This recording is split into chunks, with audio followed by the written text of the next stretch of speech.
All right, let me just share a quick screen about the agenda today. Okay, so the Yes, topic yes. of our webinar today, we have the privilege to actually, for Dr. Jonathan from SUSS to join us. And then he will be presenting a topics here at about 3 o'clock later on experiential learning and MonsoonSIM. So Jonathan basically is a senior lecturer of Singapore Institute of Social Sciences and spent the last few years of his education doing experiential learning theory, applying them in teaching, and along with his colleague, he has devised a novel framework to assist both educators and learners alike in their experiential learning journey, for the purpose of portability of skill to combat the ever rapidly changing environment. So basically, he's going to actually share what he has done for the past 3-5 years. And I'm going to hand over the session to Jonathan. So Jonathan, are you ready? Yeah, anytime.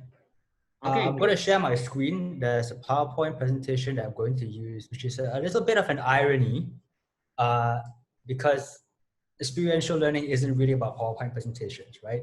So that's my name, that's my email. If you have any questions that we can't really cover during this short 45 minutes, please feel free to drop me an email. I'd be more than happy to help you.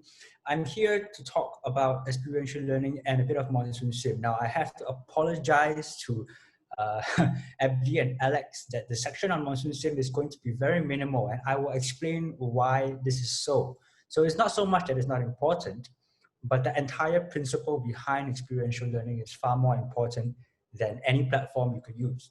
So that's the first apology I have to make. I have a few apologies. There's a lot of historical background to this. For those of you who are history buffs, you'll be very happy with me. Those of you who are not, you may have to endure some stories. There's also a significant number of metaphors and a fair amount of explanation that I will go through, particularly on the metacognitive side, how our thoughts process information. Right? As mentioned, I will focus more on the universal concepts. This will be applicable to just about everything, and I'll explain why that is so. As such, I will not go into the actual details or the technical aspects of how you might execute this on MonsoonSIM. I explain why, and I'll explain a few examples, but there's no step-by-step procedural thing that Alex can, like what Alex has done, for you to implement this. And there's a very good reason for that, which will come at the end of it. I do apologize to some of the people who are more familiar with me. You will see some repeats from a previously presented framework. In fact, I think Alex has shared with most of the participants that there has been a preliminary research paper that is published on experiential learning, and including the use of experiential learning on MonsoonSIM. If you hold on for a while, you can have a look at that paper. It's open source, no problem. But we actually have another research endeavor in the works that refines that framework, and one more further down the track that explains certain features and certain tasks within the framework. And you may want to keep a lookout for that, right? When Alex first asked me about giving this webinar, I asked him, and Alex will verify this if he wants to, should I keep it formal and technical, or do you want my usual self? And he said, your usual self is fine. So who am I? I am, well, that's my name. Interestingly enough, this is very, oh, I'm sorry. I am sorry.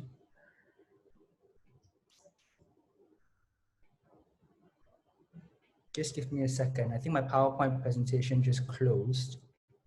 So I have to share my screen all over again.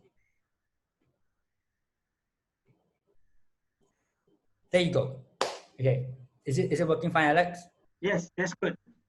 Okay. So interestingly enough, those who are more familiar with me, like Alex and Donald, will know that the slogan to the movie, Who Am I, is very appropriate to me.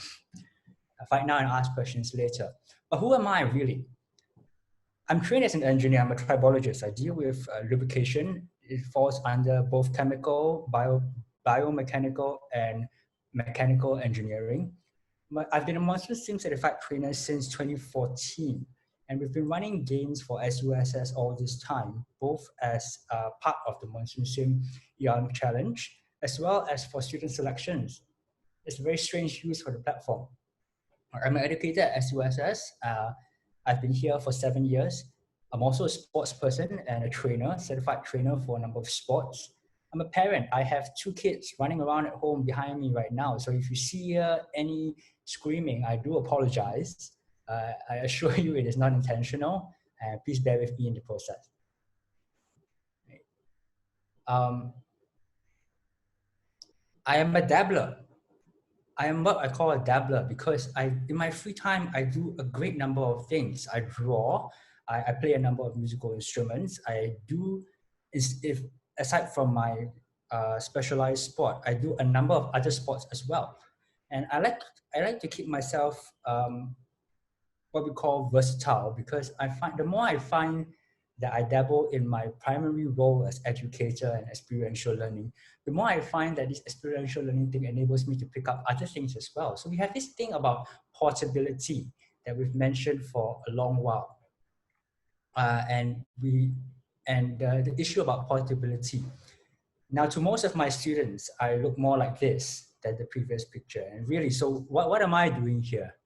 I play pranks, I play jokes, I joke about with my learners, my students. I think as my role as an educator has been central to my passion, to my being for a very long period of time. And I've found that no matter what I teach, whether it is in engineering, whether it is in business, I currently teach a course on project management, I'm still holding training for MonsoonSIM, or even in my sports, there is a central theme that circles around all of these.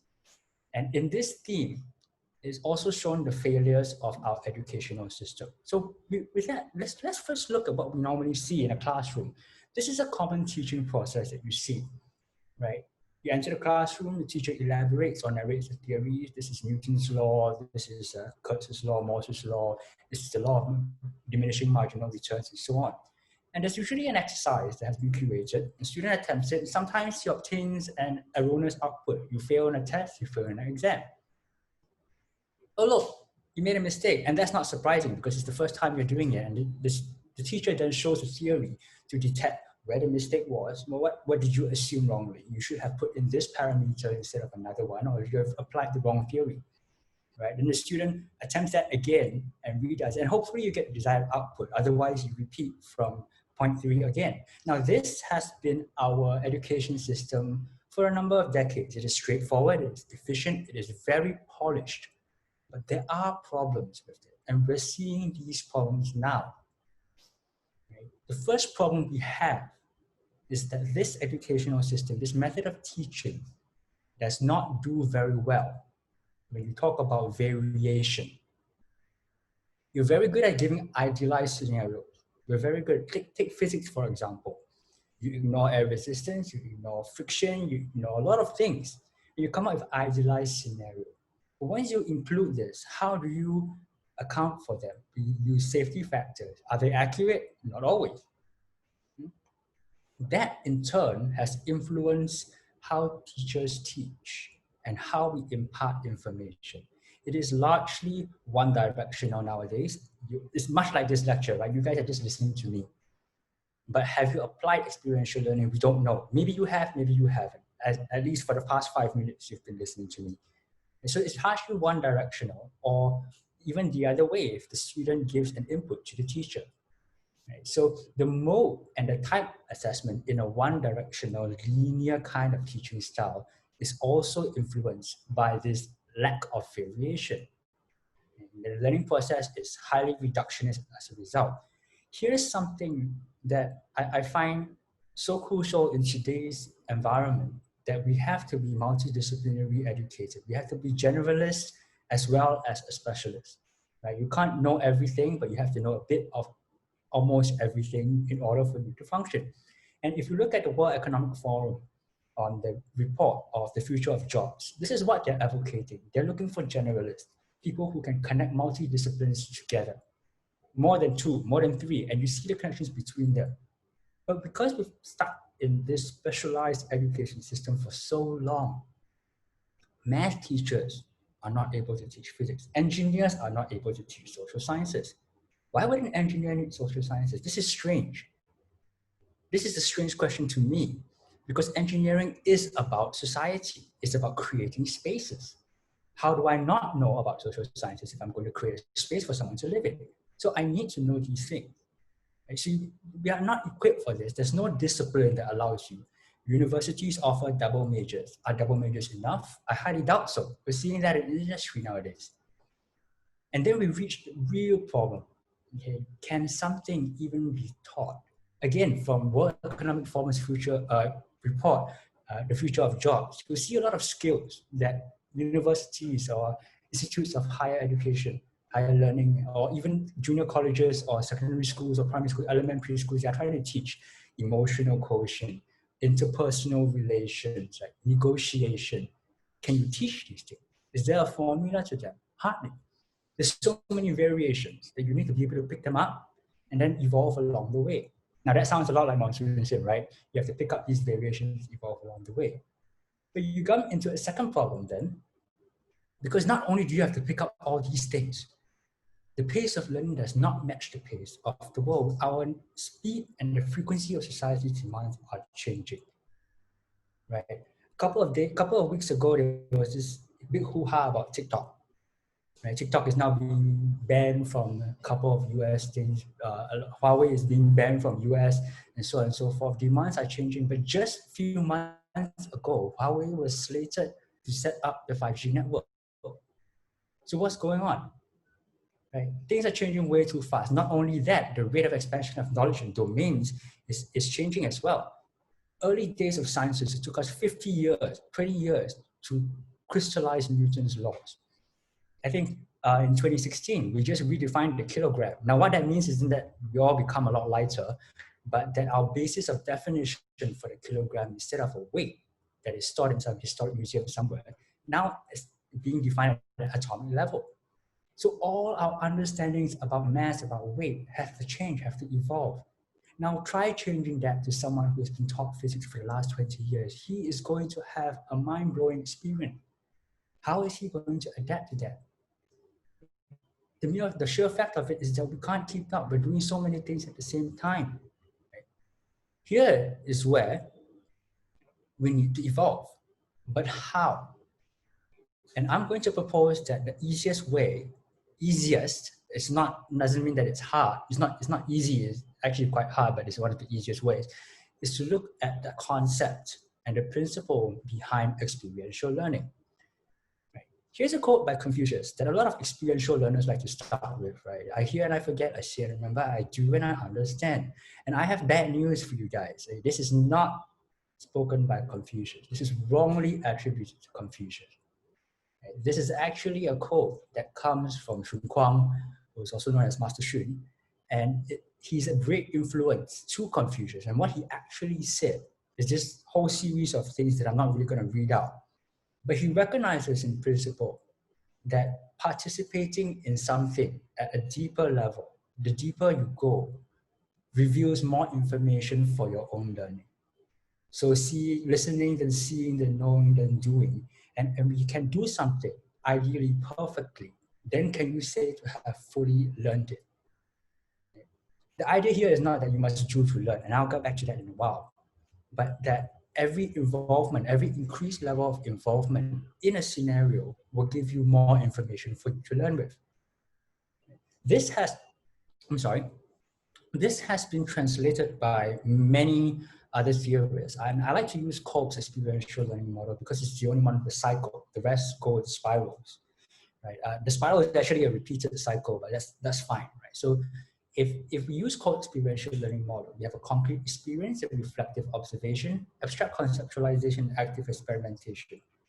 Oops, sorry. And we've tried to apply this to a large number of disciplines, right? In engineering, in social sciences, in humanities, even in what we have at SUSS experiential learning courses, where we put students in strange scenarios, and they're supposed to observe some things.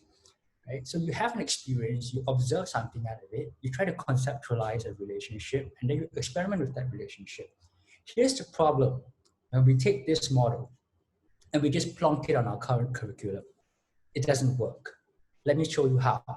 If I were to take this in MonsoonSIM, for those of you who are familiar, You have a concrete experience, you have a game, and I have a reflective observation. Oh, look, I'm not making money, right? So abstract conceptualization reveals to me that I'm doing something wrong.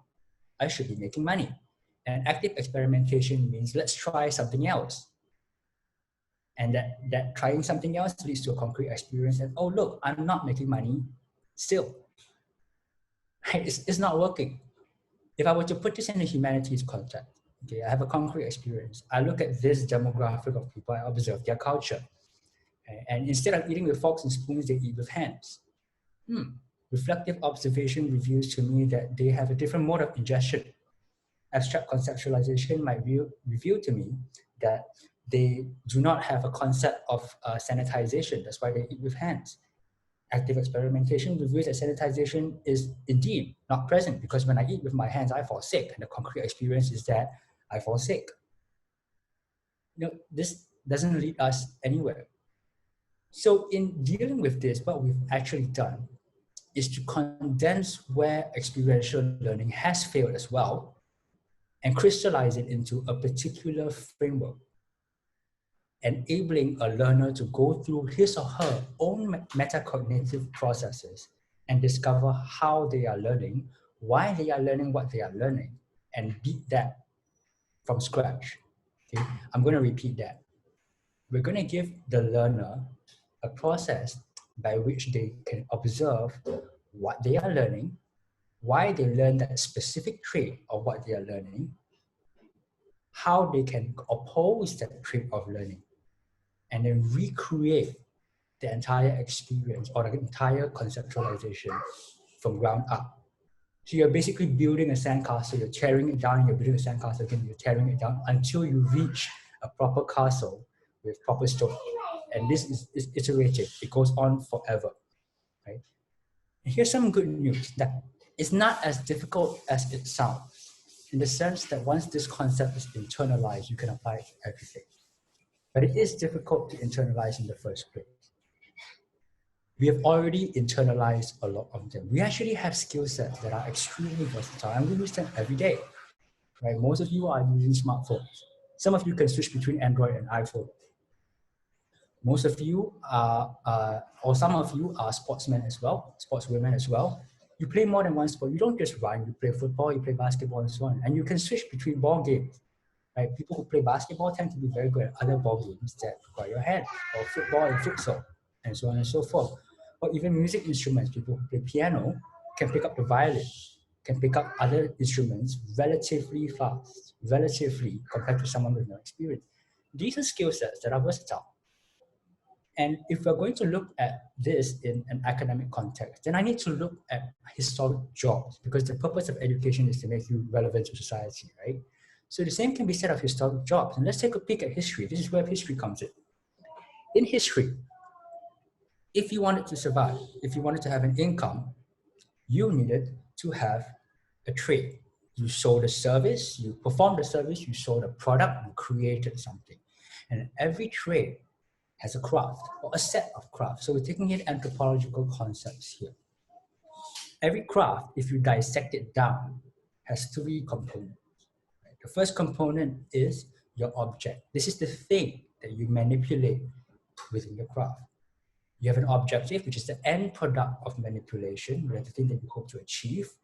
And you have the skill, how the manipulation of the object is performed in order to achieve the objective. Now, there's actually a fourth component that we have discovered, but it's not included within a craft because this is an abstract level. So when the skill is distilled enough to form a universal principle, we can call that a theme. Right? And I'll give you an example right here. Let's take the ancient art of carpentry. Now, carpentry is a relatively simple thing for those of us who are familiar with it. But it's not so simple if you're starting from scratch, right? We all had to learn how to saw, to sand, to polish from scratch. The object of carpentry is a wood of some kind, timber, teak, whatever it is. The objective could be a bench or any final shape you want to turn into a piece of furniture. And the skills are the following: hammering, chiseling, carving, sawing, sanding. Sometimes you screw in, sometimes you hammer nails. The skills don't just pertain to the action, it also pertains to the discernment on how you evaluate the performing of the action, right? Say for hammering, no one holds a nail like this and then hammers sideways, right? This is wrong. You need to know how to hammer. You need to know how to hammer accurately and smoothly so the wood doesn't crack. How hard do you hit it? How soft do you hit it? Which angle do you hit it? And in sawing, do you saw against the grain, perpendicular to the grain? Do you follow the grain of the wood? These things that the carpenter is intuitively executing without any instruction. Why? Because at some point, he has learned, his body has learned that this is an easier function. So a lot of these things actually occur internally without knowing, without us thinking about it consciously. And this is why I mentioned earlier about the idea of metacognition. It's not even cognition that you think about it and it's conscious thought. It's behind the conscious thought that your body has already learned what it is. Now, I refer to the body here because it's the easiest visual representation, but this applies to your mind as well. So there's metacognition and there's metacognition, which is where we lead our students to. This pattern is repeated over numerous other traditional crafts. I'll give you a few examples. Medicine and dealing with health and nutrition follow the same principle. Whether you're talking about Eastern or Western medicine, it is the same principles whether they're valid or not. Physical movement can be attributed whether it's combat, athletics, or dance. There's an idea of aesthetics, there's an idea of efficiency, there's an idea of how you should move, and so on and so forth. Right? So all these things will come into play. You even have material crafting, that's the closest to what we've had earlier on. Woodworking, stone, masonry, metalworking, they all follow the same principles. Well, granted that chiseling a piece of stone or sawing a piece of aluminium is not quite the same as shaping a piece of wood. But you still look at things like grain direction, the actual process, the skills required. You change your tools, you don't change your sensitivities. Right? So everything here, everything that you see here are different frames of conceptualization, not just of the principle of experiential learning, the framework of objective, and skill, but there are also different expressions within each theme. So we have the theme of medicine, the theme of physical movement, the theme of material crafting. And at some point of time, you see themes cross. I've chosen these three because they also have cross themes. Physical movement can be related to material crafting because our bones, our muscles, our bodies are made of materials. So how do I, say in combat, how do I deliver the strongest punch? I have to consider the material structure of my bone, my arms. Where does my muscles lie? Where does my positioning land? Athletics is the same thing. How do I run the fastest? We're looking at health, nutrition, material crafting. It's all the same. Right? So it's the same technique of deconstruction all the way down to the object level and principles. Now the danger is this, is that very often when we impart this framework to newer instructors, they mistake the idea of the object and the objective. And I'll get to that, particularly using the MonsoonSIM example when I get to the later part, right? And we will find that in a small workshop. One caution here is that doing to learn is not exactly the same as experiential learning. A lot of us in Asian societies, we have this idea, I think, that we drill something, right? You repeat your times table, you internalize it, and we've learned our times table. No, you haven't quite learned it. Right? One of the lessons I teach my students is in the first class is, can you prove to me that 1 + 1 = 2? And they're very confused. How do you prove that? Isn't it just so? It's like you don't have a concept. Why do you know that 1 + 1 = 2? Because you haven't learned it. You've only memorized it. And because you've been doing it to learn. You've been doing it, you've been drilling it. You've been trying various factors systematically until one works. Something like playing the scales on a piano. If you play the scales repeatedly, it's not going to make you the next Beethoven. You have a possible, but not always, retrospective analysis. Very often you drill, okay, serve a tennis ball, pop, doesn't quite work, try again, pop, that works a little bit better, okay, pop. You've not taken the time to pause and think, why did my second strike work better? Did it hit different? Did I stand different? Is my racket different? Is my ball different? Is the wind different?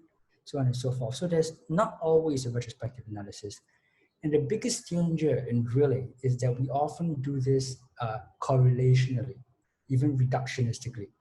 which means that only one variable changes one outcome. And this is a result of our idea of Western science, right? It's very reductionist. Everything else is controlled, ceteris paribus, assuming all other things constant, right? Control variables and variables in sciences. Whereas Eastern idea of sciences have a holistic view. Everything influences everything. I've made a mistake there. It shouldn't be Eastern sciences, right? Durkheim, one of the earliest fathers of sociology, had this idea of structures, and I'll go on to that in a short while. Right? So if you look at this holistically, the experiential learning framework then provides you this whole network of structures in your mind, in which you have is differentiated from drilling by an iterative objective relationship. The objective of the experience becomes the object of the craft. What am I hoping to achieve here? Now, to achieve the objective of the craft, what I hope to achieve of the craft, then becomes my object of reflection. How do I get there? Okay. The objective of reflection becomes the object of conceptualization. I have an idea of how I get there before I formulate a principle upon which I can act. And then the objective of conceptualization becomes the object of experimentation. I need to experiment on this concept, which thereby leads to an experience. So this is actually cyclical, and you're looking at this back in the idea of co-experiential learning model. There's a formation and a reformation, and usually a destruction of ideas that we have. When I implement this with my students, one thing that they comment to me is that I'm breaking down a lot of their assumptions that they've made prior to their knowledge. And this is inevitable. If you were to implement an experiential learning framework, it is inevitable that your learners will start combating their own assumptions. In fact, some of them have gone so far as to doubt their own belief systems. Is this really true? Is the law really impartial? And so on and so forth. The way around that is to get them to question why they believe their belief system. Right? And if they do so, they will find that there are other structures behind it that have influenced their belief. And if we can remove the half-truths or the lack of truth in those structures, then they can learn from scratch all over again. This allows us to apply what we've learned in one field into another field, or into a different context. Say, for example, my knowledge in mechanical engineering has not just done me very well in mechanical engineering, but it has also benefited my sporting career. Right? I understand how fluids work. I understand how biomechanics work. I understand how to deliver the greatest amount of jump into a situation, and so on and so forth. And this has to be a conscious effort. It wasn't just a try and error. I could try and error. I'll probably take a long time, a much longer time than before. Okay?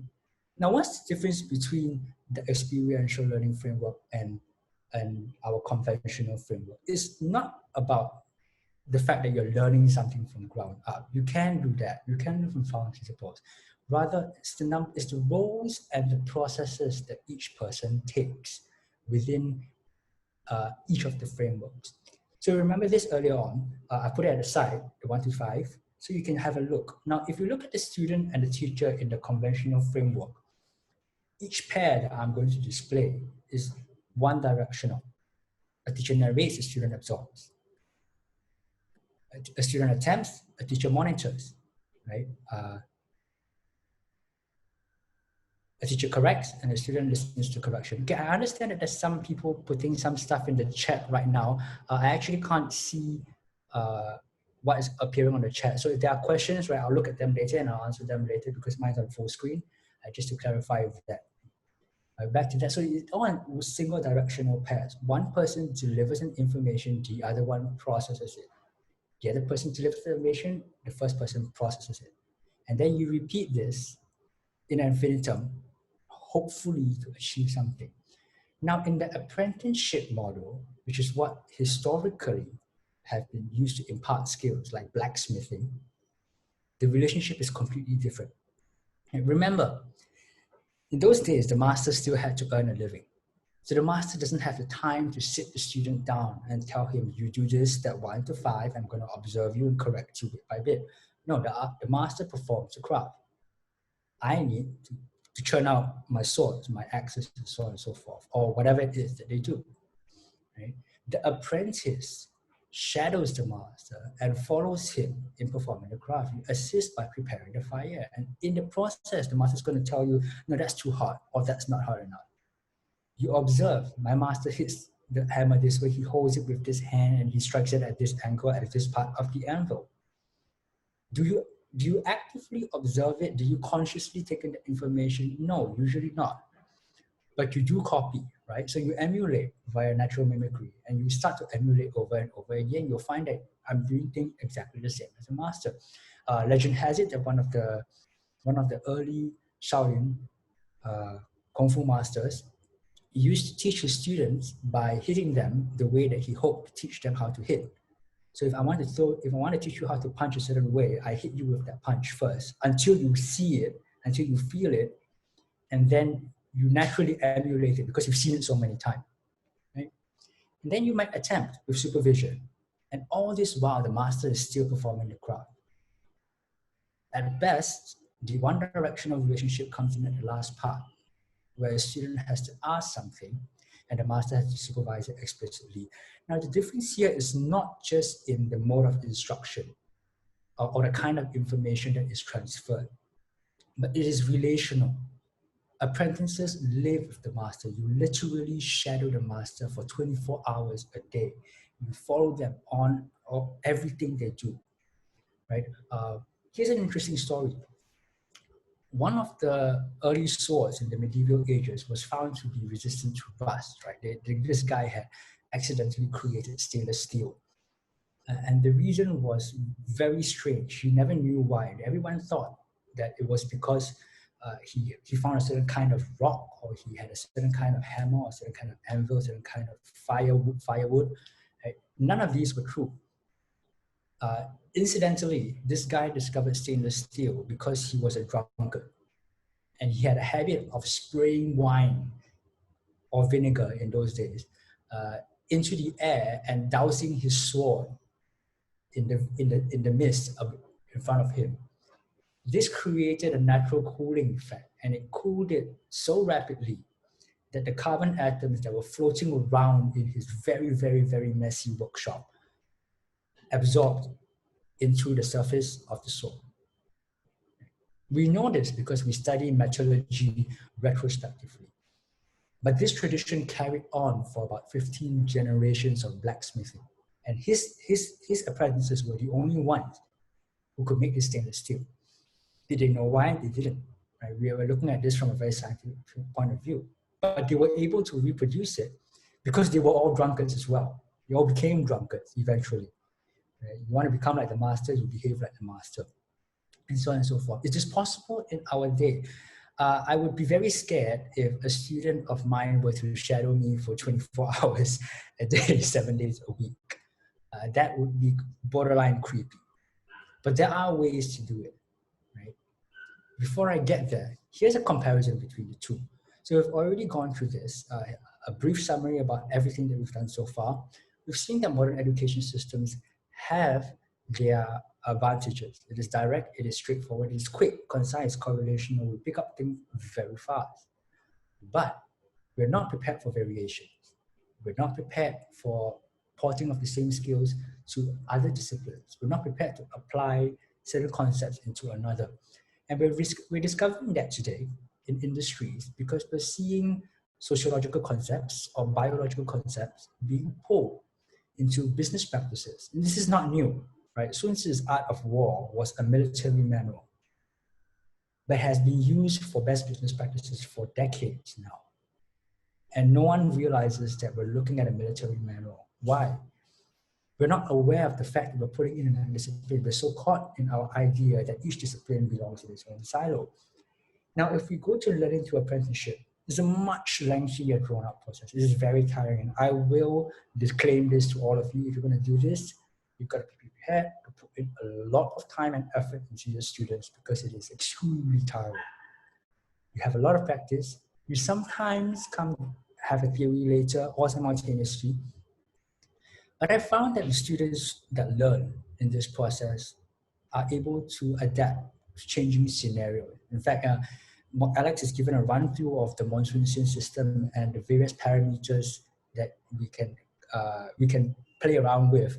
I have this habit of playing with them during a game, sometimes, most of the time, when I train my students for MonsoonSIM. And so far, they've been able to do reasonably well, because they understand that everything changes. The sensitivity to changes is very high.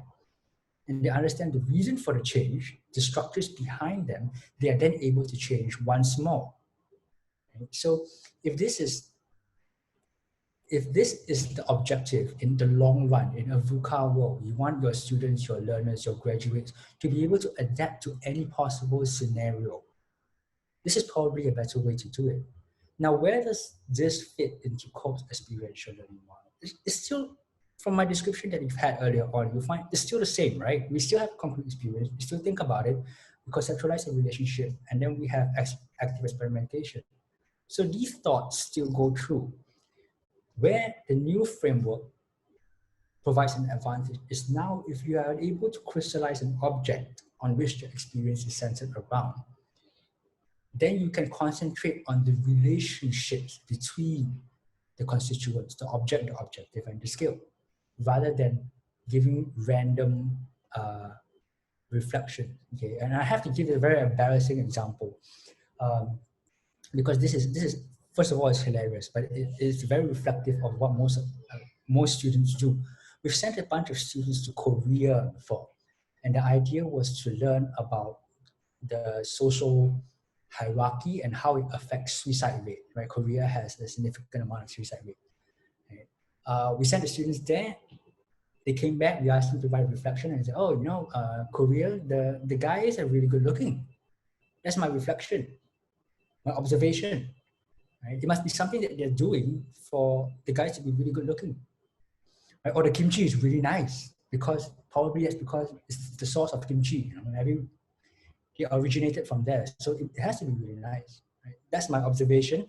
That's my abstract conceptualization. And my experimentation is I go and eat kimchi all around Singapore. Nothing beats Korean kimchi. Right? They actually did that. This is a true story, right? Because we did not provide with them the theme. The theme was mental illnesses and the support systems thereof. And then you can't correlate that. So if you have a clear object, if you have a clear theme that you're providing for the students, they're like, oh yeah, the guys in Korea look really nice, but this is not really related to how suicide rates. So maybe it is. Maybe because everyone else looks so nice, I feel really depressed, right? Or so on and so forth. So they're able to conceptualize this in relation, right? This is very similar to putting a lesson in context, what we normally do. Most of us lecturers do that in university classes especially, but differs in the sense that the students now focus on the relationship and they construct it from scratch. So you only provide them the object, you only provide them the theme. They need to find what the objective is.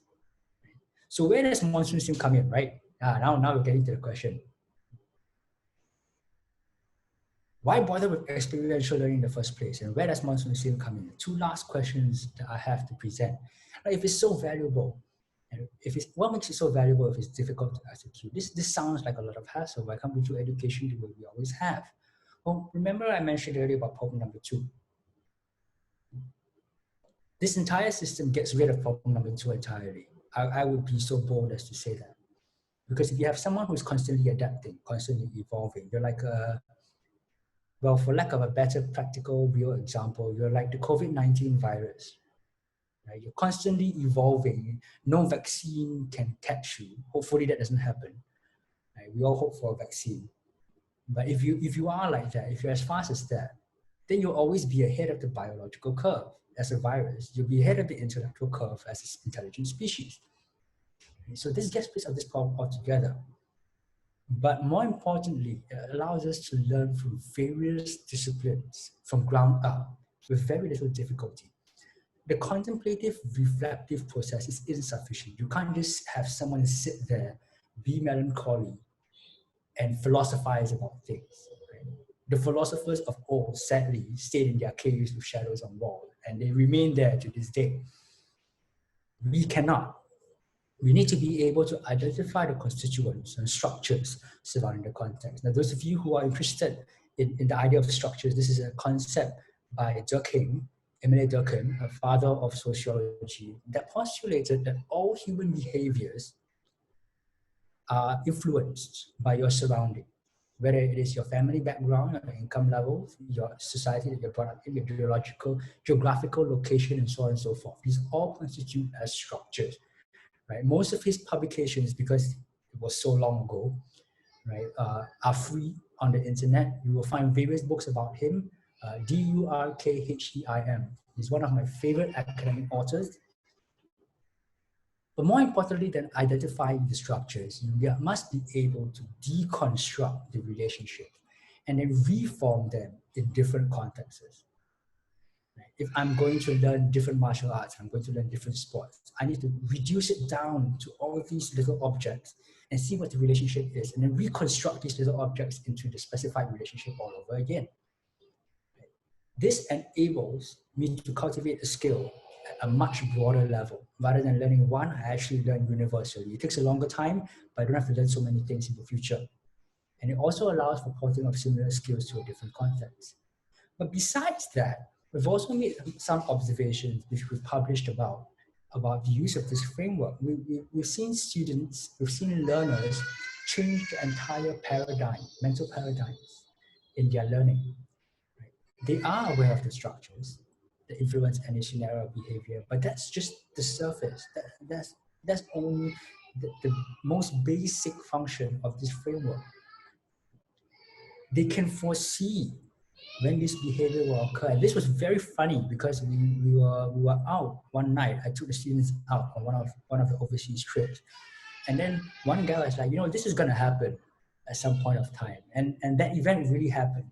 I was like, I'm curious, how do you know?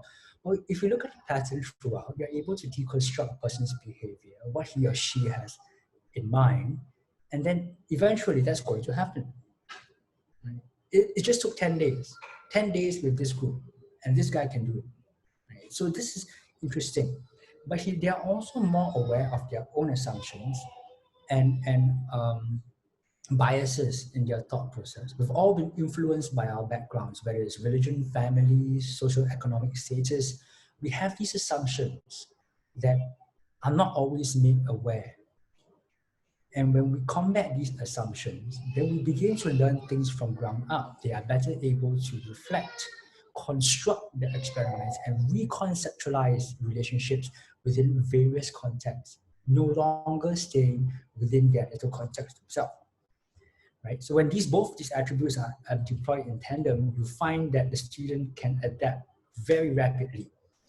Right? Most of the students that have successfully integrated this are being sent overseas to various courses by our university, sponsored, and they're sent for leadership programs and so on and so forth. So it's not just about technical academic learning, but also holistic, interpersonal, personal learning as well.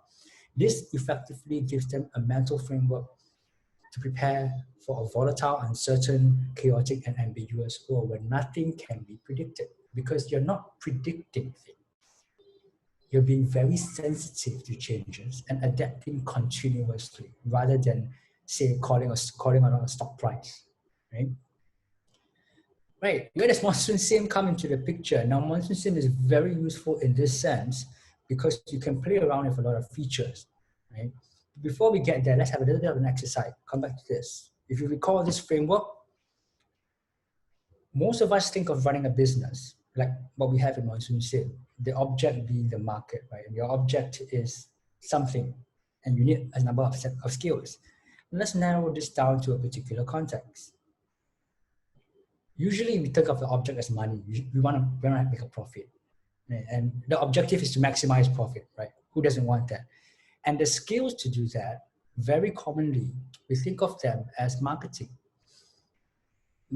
ability to control supply and demand, or you balancing of cost and revenue. These are all very nice and good, but this is not quite accurate. Because if you go back to the framework, the object is the thing that you manipulate, and then you don't quite manipulate money. That's an outcome, right? So let's go back and redo all this, remove all that. The object is something you manipulate. I'm going to propose one scenario. If I was running a business, the object that I would manipulate is consumer perception, not money. Consumer perception. The objective is to create a positive consumer perception. The skills to do so are quality of services, interpersonal reaction, and marketing, perhaps, marketing advertising specifically. Right? So the object is the thing I'm manipulating. The objective is what I want to achieve from the object, and the skill is how I manipulate the object to achieve the objective. Right? Now, market perception is just one component of running a business. And so you repeat this process throughout every single component of running a business. You eventually come up with a business model. So some of my students have actually come up with similar models for this. I'm not going to repeat them here because that will take me another 4 hours. But that's the idea behind the framework. And they come up with ideas behind it. Instead of, okay, I'm going to review some strategies here, okay, Alex? Instead of reducing my price to increase sales, right? Why don't I change consumer patterns? I increase my market share, then I can charge a lower price anyway. So I don't attack it from one front, I attack it from another front. Right? Or if I drop my price at the beginning and I know that the consumers have very high loyalty, I gain all the consumers, and then I jack up my price later on. All you Apple fanatics are all paying exorbitant prices now. Haha, something like that. Okay, no offense to Apple users, but you get my idea. MonsoonSIM as a process is very good for simulating VUCA. And I do that all the time. In fact, my students, when I tell my students I'm giving you a custom simulation setting, their first response is, oh no, can we not do this? Can we have a week break of training after this? Because we need to rest our minds after that. And it's true, it is very tiring, but the platform makes it very easy to do. And we can look at the data after that. I can create a lot of learnable scenarios. And when learnable, I don't mean that I teach them something, but rather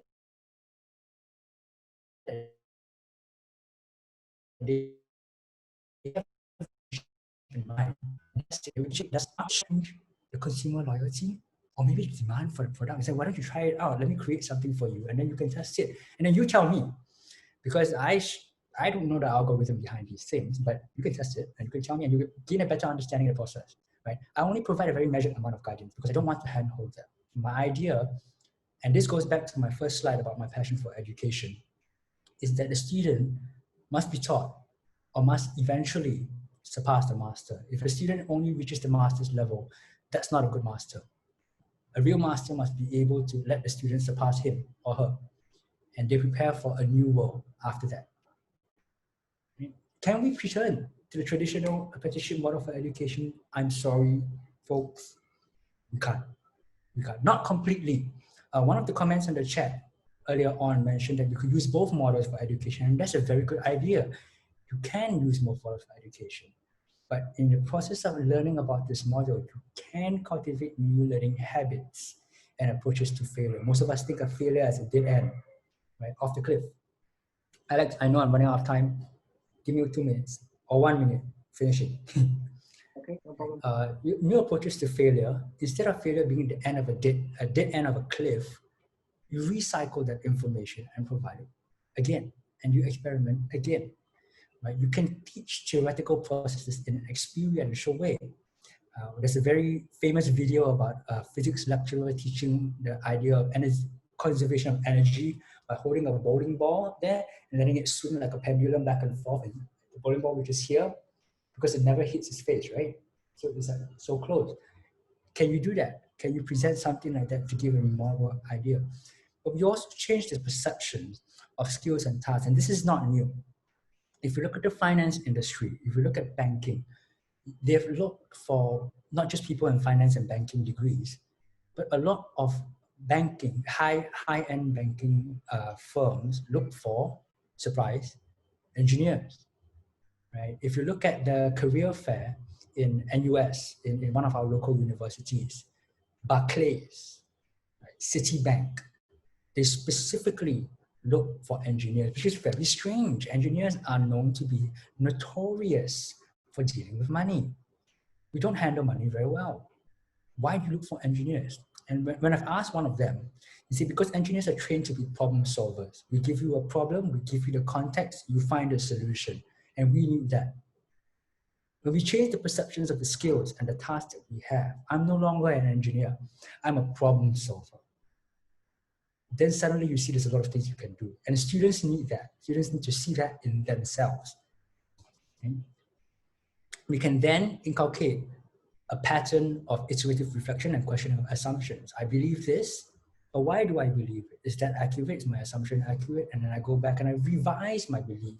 You never, ever, ever stop at a conclusion or hypothesis. And this is extremely difficult for us teachers to do because we're very tempted, thanks to all our grading, to question the conclusion.